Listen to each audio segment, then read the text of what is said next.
யாழ்ப்பாணத்தில் சிறுவர் தினத்தை முன்னிட்டு வலிந்து காணாமல் ஆக்கப்பட்டவர்களின் உறவுகள் போராட்டம் நடத்தியுள்ளனர்.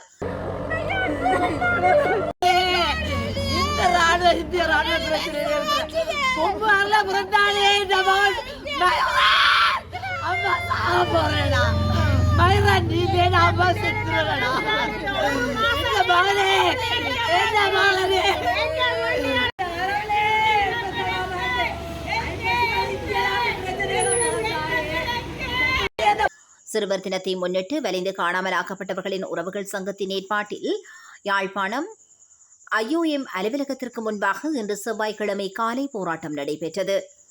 இதன்போது வலிந்து காணாமல் ஆக்கப்பட்டவர்களின் உறவுகள் சிறுவர்கள் காணாமல் ஆக்கப்பட்டமை தொடர்பாக நீதி கோரி கோஷங்களை எழுப்பியிருந்தமை குறிப்பிடத்தக்கதாகும். இன்னும் 1 அக்டோபர் மாதம் செவ்வாய்க்கிழமை சர்வதேச சிறுவர் தினமானபடியால் நான் இன்று இந்த நாளை கருப்பு தினமாக அனுஷ்டிக்கின்றேன். எனக்கு என்னுடைய அண்ணா அக்கா வேண்டும். அவர்களை இன்னும் தெரியாது. அவர்கள் எனது பெரியம்மா பெரியப்பாவுடன் ஒன்றாக சரணடைந்தவர்கள். எங்கே சரணடைவது மன்னிப்பு, அவர்களை கொண்டு போய் ஒழிப்பதற்கல்ல. எனக்கு இப்போ என் அண்ணா அக்கா வேண்டும். ஏன் அவர்களை ஒழித்து வைத்திருக்கிறீர்கள்? 15 வருடங்கள் ஆகிவிட்டன. இன்னுமே தயக்க மாத்திரம் தீரவில்லையா?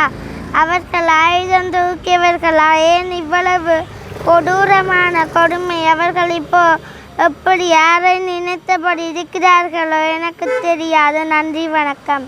நிற்கிறோம் என்ற புள்ளியத்தை கண்டுபிடிச்சு எங்கள் எல்லோரும் இதையும் சந்தோஷப்படுத்துங்கள். வேறு ஒன்றுமே நாங்கள் கையிலேயா